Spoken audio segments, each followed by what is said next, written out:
మరి మే 2వ తారీఖున మోడీ గారు రెండోసారి మళ్ళీ అమరావతికి వచ్చి పునఃశంకుస్థాపన కార్యక్రమానికి పాల్గొంటా ఉన్నారు కదా! అసలు అమరావతి ప్రాంత రైతుగా మీకు ఏ విధంగా అనిపిస్తుంది? మాకైతే ఆయన రావటం ఆనందంగానే ఉంది కదండి. పోయినసారి 2015లో ఆయన శంకుస్థాపన చేసి పోయారు. కొన్నాళ్ళు ఓ 10,500 కోట్లు ఏమో ఇచ్చారు మాకు ఇవన్నీ కట్టుకోవడానికి ప్రభుత్వానికి. జరిపిన తర్వాత ఎందుకు హఠాత్తుగా మధ్యలో ఆగిపోయిందండి అది. మళ్ళీ స్టార్ట్ చేయటానికి ఎన్నాళ్ళు పట్టింది, ఆయనకి 7 ఏళ్ళు పట్టింది. ఈ 7 ఏళ్ళు 8 ఏళ్ళ నుంచి మాకే ప్రభుత్వం నుంచి మరి వీళ్ళకేం అందట్లేదు, చేయలేదు. జగన్మోహన్ రెడ్డి అసలు ఆపేశాడు రాజధాని లేదని.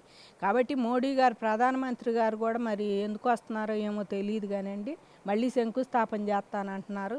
మరి ఈసారి శంకుస్థాపన చేసి అమరావతిని మరి పునర్నిర్మిస్తాడేమో పూర్తి స్థాయిలో. ఇప్పుడైతే లేదు కదా, పూర్తి స్థాయిలో మరి కేంద్రం సహకరించాలని మేమైతే కోరుకుంటున్నాం.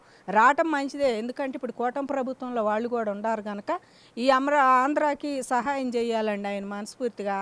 ఆంధ్రాకి అమరావతి అనే ఉంది, పోలవరం ఉంది. ఇంకా ఎక్కడన్నా పరిశ్రమలు రావాల్సి వస్తే వాటికి మరి రైల్వే లైన్లు ఇవి కూడా పెడుతున్నారు కదా.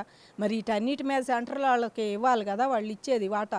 అది ఇవ్వటానికి ఇవన్నీ చూసుకోవడానికి తెలియజేయటానికి వస్తున్నందుకు మాకు ఆనందంగానే ఉంది.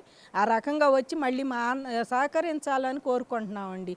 ఎటు హైదరాబాదు సహకరించేది ఏమీ లేదు, అక్కడ డెవలప్ అయింది.